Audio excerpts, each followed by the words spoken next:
अस्सलाम वालेकुम। I hope you all are fine. तो आज हम जी क्लास सेवन की साइंस का चैप्टर नंबर 7 पढ़ेंगे, फिज़िकल एंड केमिकल चेंजेस। बहुत इंपॉर्टेंट चैप्टर है। इस चैप्टर को मैंने 2 हिस्सों में तकसीम किया है। आज हम पार्ट 1 पढ़ेंगे, इंशाल्लाह नेक्स्ट वीडियो पार्ट 2 के ऊपर होगी। बहुत इंपॉर्टेंट वीडियो है, वीडियो को पूरा देखिएगा। बहुत इंपॉर्टेंट बातें हैं और चांसेस हैं कि इससे इस टॉपिक से रिलेटेड एमसीक्यूज़ आ सकते हैं। ठीक है जी, तो स्टार्ट करते हैं जी। वीडियो स्टार्ट करने से पहले रिक्वेस्ट करती हूँ काइंडली चैनल को सब्सक्राइब कर लें, बेल आइकन को क्लिक कर लें ताकि आपको टाइमली नोटिफिकेशन रिसीव हो सके। तो सबसे पहले जी इसमें इन्होंने कहा है कि आपने प्रीवियस क्लासेस में पढ़ कर आए हैं कि मैटर में डिफरेंट चेंजेस होती हैं, जो हमने टर्म्स पढ़े भी थे, जैसे मेल्टिंग है, फ्रीजिंग है, बॉइलिंग है, एवापोरेशन है, कंडेंसेशन है। ये चेंजेस कैसे होती हैं, क्या रीजंस होते हैं जिसकी वजह से चेंजेस होती हैं।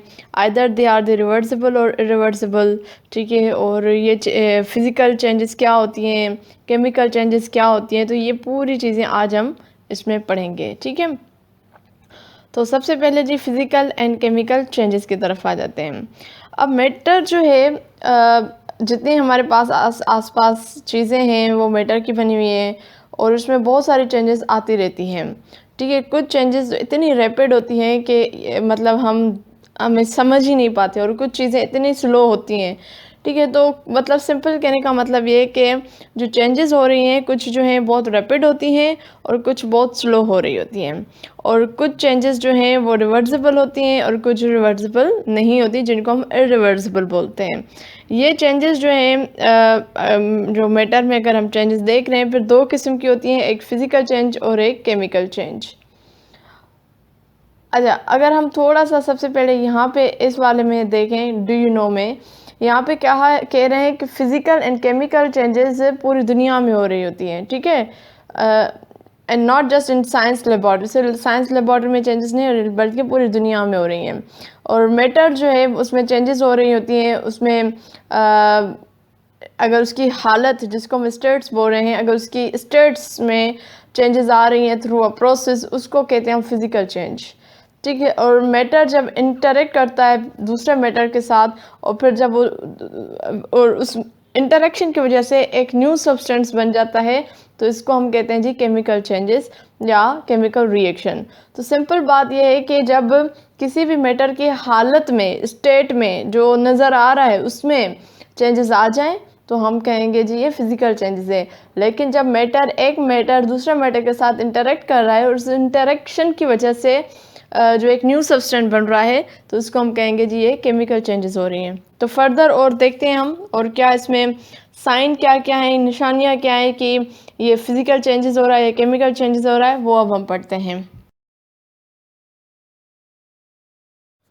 अच्छा, तो अब ये जी कुछ साइंस हैं, निशानियाँ जो हमें बताती हैं कि अगर ये निशानियाँ हो तो समझ लें कि फ़िज़िकल चेंज हो रहा है, अगर ये निशानियाँ हो तो समझ लें कि केमिकल चेंज हो रहा है।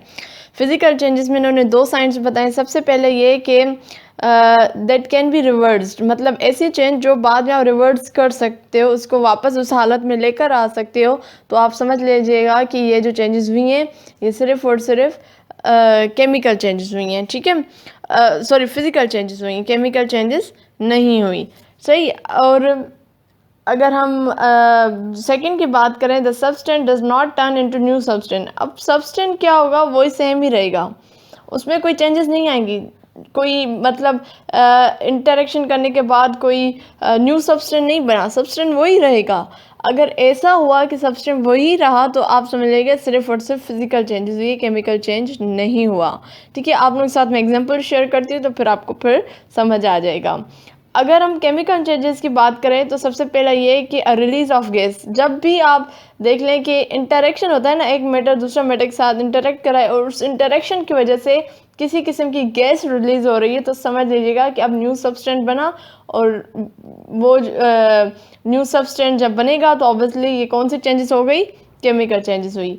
सेकेंड जी, चेंज इन कलर, कलर में चेंज आ गया तो समझ लिया केमिकल चेंज है। Then change in temperature, temperature में भी चेंज आ गया। चेंज इन स्मेल, स्मेल आप जब उसको सूंघते हो तो आपको फील होगा कि यार पहले तो स्मेल दूसरी थी, अब डिफरेंट हो गई है, तो केमिकल चेंज हो गया। प्रोडक्शन ऑफ न्यू मटेरियल, वही न्यू सब्सटेंस बन गया, दैट्स मीन ये केमिकल चेंजेस हुई हैं। आप अपने डेली लाइफ में देख सकते हैं कि हमारे डेली लाइफ में जैसे अगर कोई चीज़ ख़राब हो जाती है तो उसमें स्मेल आ जाती है, तो हम कहेंगे जी केमिकल चेंज, उसके अंदर कोई ऐसा कोई रिएक्शन हुआ है जिसकी वजह से ये स्मेल आ रही है। ठीक है, तो ये जी हो गया यहाँ पे। अब हम एक एक को पढ़ते हैं with the examples. Physical change is a change in physical appearance और स्टेट ऑफ सब्सटेंस। मतलब फिजिकल अपीयरेंस, जो आपके सामने जो चीज़ मौजूद है, जो आप अपनी आंखों से देख रहे हो, उसमें चेंज आ जाना या उसकी हालत में चेंज आना। अब देखें, बर्फ़ का हम एग्जांपल ले लेते हैं। बर्फ़ जो है वो आइस क्यूब की मैं बात करें तो वो आइस क्यूब क्या है अब सॉलिड फॉर्म में। अगर उसको मैं रख दूं, ठीक है, उसको मैं देख रही हूँ कि सॉलिड फॉर्म में है, उसको मैं देख रही हूँ, उसकी एक शेप बनी हुई है, आइस क्यूब की तरह बना हुआ है। अच्छा, अब क्या होगा कि अब जी वो पिघल गया, अब उसकी स्टेट चेंज हो गई। अब स्टेट कौन सी हो गई?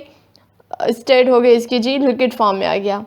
अब ना उसकी वो शेप रही, ना उसकी वो स्टेट रही, लेकिन रहा तो पानी ही ना।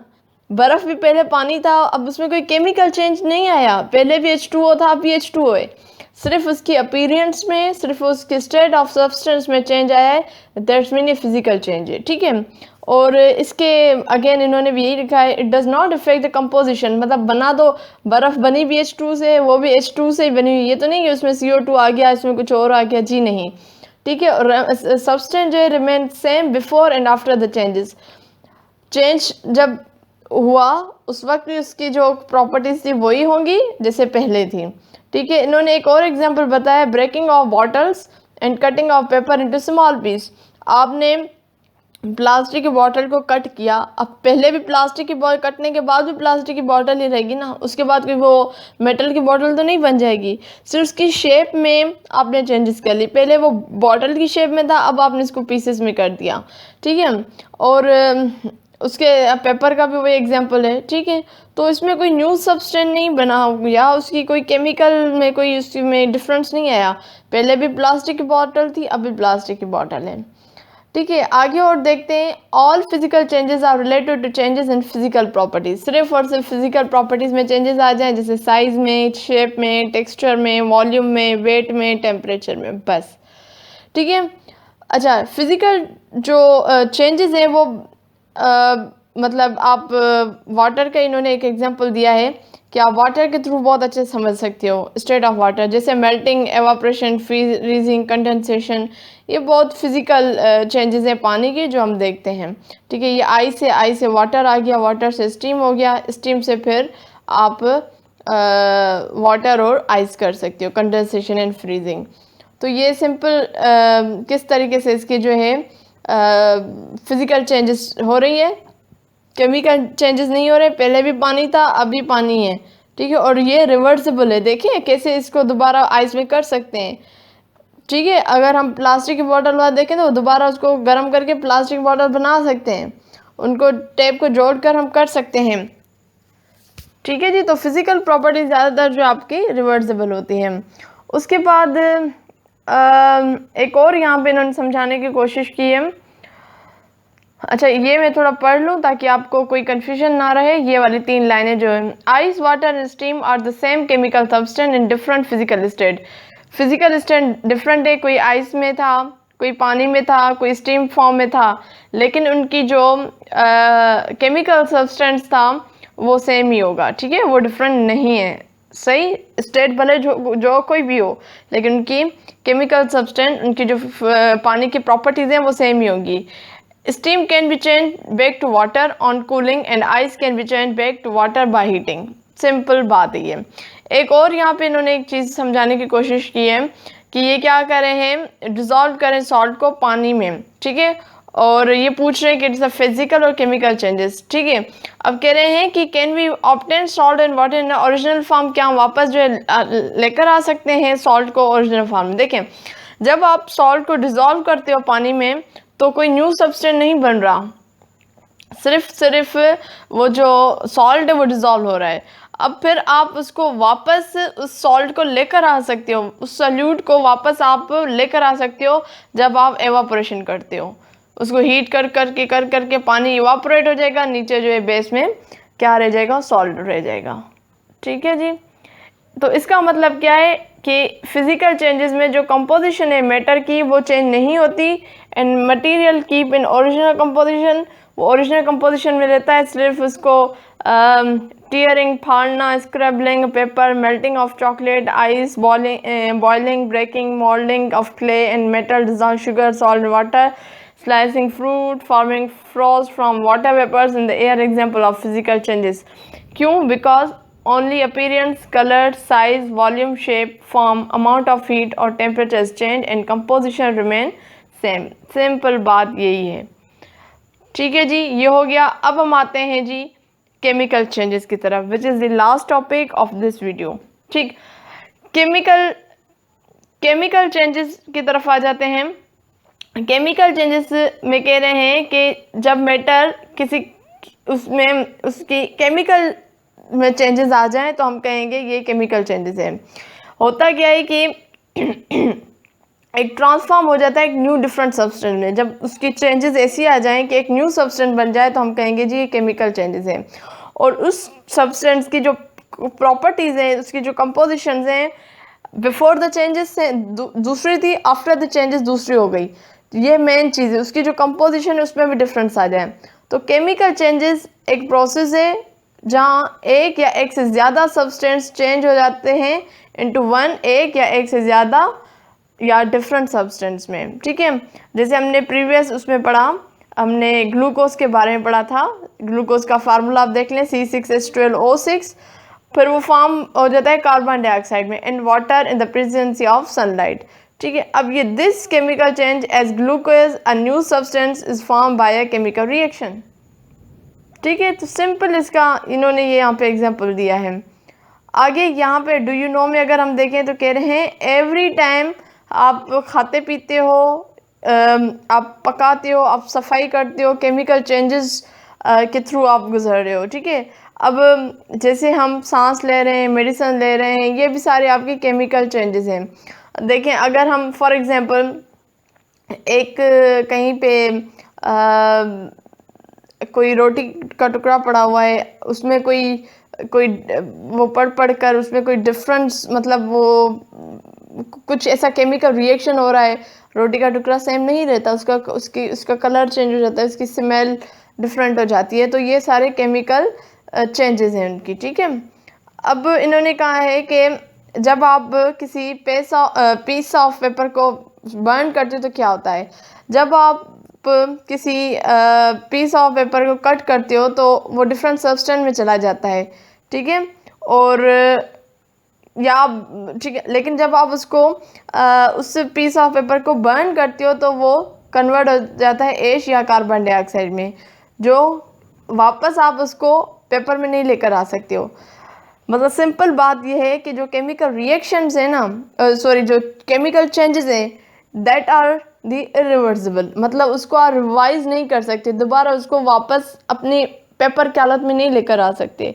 मैंने जो फिजिकल चेंजेस का एग्जांपल दिया कि पेपर है, उसको हम कट कर रहे हैं, वापस मैं जोड़ सकती हूँ उसको, लेकिन अगर ये इसको मैं जला दूँ, ऐश बन जाएगा, वो कार्बन डाइऑक्साइड बन जाएगा, तो क्या मैं वापस उसको पेपर बना सकती हूँ? नहीं बना सकती। ठीक है, तो ये जो है आपका इरिवर्सिबल होता है। जैसे यहाँ पे इन्होंने कैंडल का बताया है कि आप उसमें से आपको हीट वगैरह मिलती है और आप देखते हो कि जो कैंडल का वैक्स है वो पिघलता है। ठीक है, ये वाला। ठीक, अब जब कैंडल बर्न होती है तो वो साइज में छोटी होती जाती है। ठीक है, बर्निंग हो रही है, आपको हीट मिल रही है, मेल्ट हो रही है वैक्स, और फिर वो लिक्विड वैक्स में आ जाती है। अब ये जो लिक्विड वैक्स है ना, again convert in solid wax upon cooling, after some time you will see smell wax gas, the liquid wax is form wax gas. Candle wax is composed of chain of connected carbon items surrounded by hydrogen atoms. अब ये वापस आप उसको लेकर आ सकते हो दोबारा अपनी उसी कैंडल वैक्स में, लेकिन देखिए composed a chain of connected carbon atoms, जो कार्बन एटम्स है उससे उसके थ्रू वो कनेक्टेड है, और मतलब उसमें हाइड्रोजन एटम्स भी मौजूद होते हैं।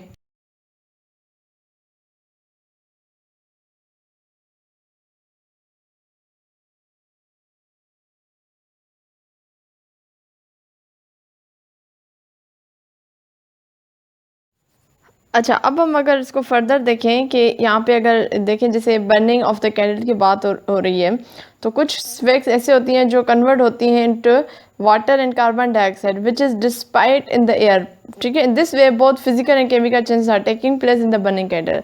सिंपल जो ऊपर हमने पढ़ा तो उन्होंने जैसे कहा कि कुछ टाइम बाद जब उसको हम हीट देते हैं, कैंडल जलती है, तो स्मेल वैक्स गैस आप करते हो, गैस आपको फील होती है और फिर लिक्विड वैक्स जो है फॉर्म कर जाती है वैक्स गैस में। तो ये सारी आपकी केमिकल चेंजेस हैं। लेकिन सम टाइम जो है बर्निंग ऑफ कैंडल में दोनों तरीके से की चेंजेस हो रही हैं, मतलब फिजिकल भी और केमिकल भी changes take place in the burning of candle. तो अगर कोई ऐसा क्वेश्चन आ जाए तो उस वक्त प्लीज़ आप थोड़ा सा क्वेश्चन को सही पढ़िएगा और फिर कीजिएगा, ठीक है। अब आगे देखें कि कुछ एग्जांपल है केमिकल चेंजेस, या जैसे बर्निंग ऑफ वुड है, वुड जल गया तो दोबारा नहीं आप उसको लेकर आ सकते। Cooking raw food, busting of crackers, rusting of iron, rusting means जो जंग लग जाता है आयरन को, digestion of food, respiration living things, photosynthesis in plant, ये जितने बड़े बड़े आपके प्रोसेस हैं they all are the chemical changes, ठीक है। Chemical changes are permanent and irreversible, मतलब ये हमेशा के लिए होती है और ये वापस नहीं आ सकती उस अपनी हालत में, ठीक है। जो मैंने खा लिया, फॉर एग्जांपल मैंने बर्गर खाया, डाइजेस्ट हो गया, ख़त्म।